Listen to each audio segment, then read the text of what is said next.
বিশেষ করে নামাজের প্রতি যত্নশীল হন। আল্লাহ পাক রব্বুল আলামিন নামাজের গুরুত্ব কতটুকু দিয়েছেন একটি হাদিস শরীফ বলে আমি শেষ করে দেব। হাদিস শরীফের মধ্যে এসেছে, ইন্না আউয়ালু মা ইউহাসাবু বিহিল আবদু ইয়াউমাল কিয়ামাতি মিন আমালিহি সালাতু। অন্য হাদিস শরীফের মধ্যে এসেছে, নবীজি বলেন, আউয়ালু মা ইউহাসাবু বিহিল আবদু ইয়াউমাল কিয়ামাতিস সালাত। নিশ্চয় আল্লাহ পাক রব্বুল আলামিন কিয়ামতের ময়দানে, হাসরের মাঠে সর্বপ্রথম বান্দা বান্দি থেকে নামাজের হিসাব গ্রহণ করবেন। এই হাদিস শরীফের মধ্যে বলা হয়েছে, যত আমল রয়েছে সমস্ত আমলের মধ্য থেকে আল্লাহ পাক সর্বপ্রথম নামাজের হিসাবটাই গ্রহণ করবেন। ফাইন সালাহাত ফাকাদ আফলাহা ওয়া আনজাহা। নবীজি বলেন, যার নামাজের হিসাবটা সহজ হবে, যে ব্যক্তি নামাজের হিসাবটাই সহজভাবে দিতে পারবে, তার অন্যান্য আমলের হিসাবগুলো সহজ হবে। বলুন সুবহানাল্লাহ। ওয়া ইন ফাসাদাত ফাকাদ খাবা ওয়া খাসিরা। আর যে ব্যক্তির নামাজের হিসাবটা সহজ হবে না, নামাজের হিসাবটা সহজভাবে দিতে পারবে না, সে ক্ষতিগ্রস্তদের অন্তর্ভুক্ত হয়ে যাবে। সে ভয়ের মধ্যে তার জন্য বিভিন্ন আযাব গজবের ব্যবস্থা করা হবে, অন্যান্য হিসাবগুলাও তার সহজ হবে না। বলুন নাউযুবিল্লাহ। এরপর আল্লাহ পাক রব্বুল আলামিন বলেন, ফাইন ইনতাকাসা মিন ফারিদাতিহি শাই। যখন আমার বান্দারা যখন ফরজ আদায় করে ফেলে, ফরজ যখন আদায় করে ফেলে, ক্বালা রাব্বু আযজা ওয়া জাল্লা উনজুরু হাল লিআবদি মিন তাতাওয়ু। আল্লাহ পাক বলেন, হে ফেরেশতারা, তোমরা আমার বান্দার আমলনামার মধ্যে কোনো নফল ইবাদত আছে কিনা দেখো। তারা যখন ফরজের মধ্যে যখন আটকে যাবে, ফরজের হিসাব যখন তারা দিতে পারবে না, তখন তোমরা দেখো আমার বান্দাদের আমলনামায় কোনো নফল ইবাদত আছে কিনা। ফায়ুকাম্মালা বিহা মান তাকাসা মিনাল ফারিদ। এই নফল ইবাদতের মাধ্যমে আমার বান্দার ফরজ ইবাদতে যদি কিছু ঘাটতি থাকে, সেগুলা পূরণ করে দাও। বলুন সুবহানাল্লাহ। ফরজ নামাজ পড়বেন, এরপরে সুন্নত নফল। আমরা তো দেখেন না, আজকেও খেয়াল করবেন, আমি তো আবার মিথ্যে বলছি বলবেন, আজকেও খেয়াল করবেন, যখন জুমার নামাজে যখন আমরা সালাম ফিরাবো, দেখবেন কার আগে কে বের হওয়ার জন্য প্রতিযোগিতা লাগাবে। মনে হয় যেন আগে বের হতে পারলে তাকে 500 টাকা বেতন দেওয়া হবে।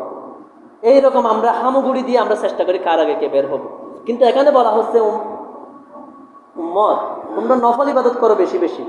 এই যে সুন্নত নামাজ, নফল নামাজ, এগুলো তোমরা ধীরে স্থিরে আল্লাহর সন্তোষের জন্য তোমরা পড়ো। তখন কি হবে, হাসরের মাঠে যখন তুমি ফরজের হিসাব দিতে যখন তুমি বেজে যাবে, আটকে যাবে, তখন এই নফল ইবাদত দিয়ে তোমার ফরজকে কবুল করা হবে। বলুন সুবহানাল্লাহ।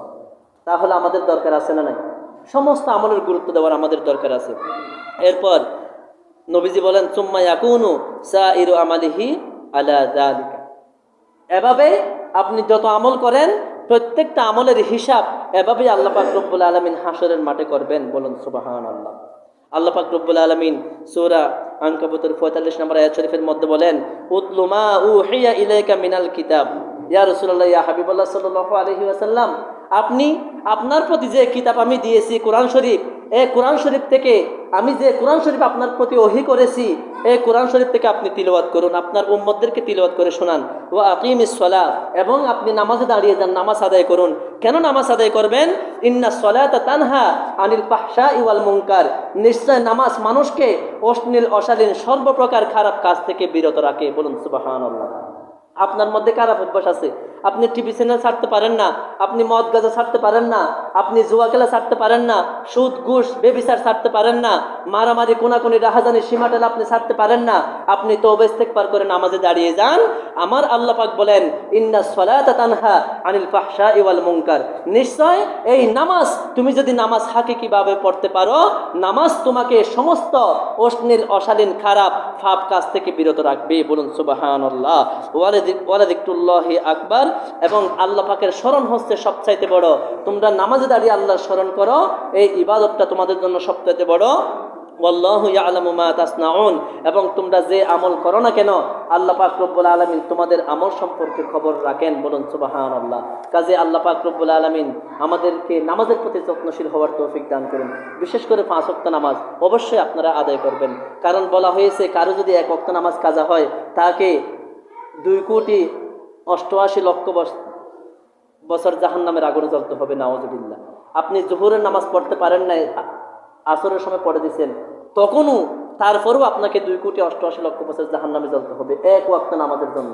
এবার যদি নামাজ না পড়েন, কত কোটি বছর জাহান্নামের আগুনে জ্বলতে হবে, সেটার কোনো হিসাব আছে? জাহান্নামের আগুনে জ্বলতে পারবেন? কখনো পারবেন না। আল্লাহ পাক রব্বুল আলামিন আমাদের সবাইকে নামাজের গুরুত্ব বোঝার 5 ওয়াক্ত নামাজ আদায় করার তৌফিক দান করুন, সকলে বলুন আমিন।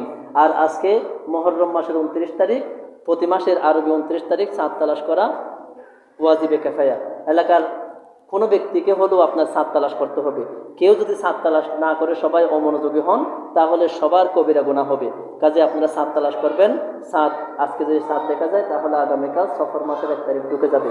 যদি ছাদ দেখা না যায় তাহলে আগামীকাল এটা 30শে মুহররম পূর্ণ হবে, পরশুদিন থেকে সফর মাস শুরু হবে।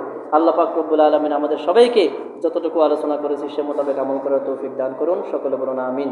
যারা 4 রাকাত সুন্নাত নামাজ পড়েন না 4 রাকাত কবুল জামা পড়ে নিন। ওয়া আখিরু দাওয়ানা আলহামদুলিল্লাহি রাব্বিল আলামিন। আসসালামু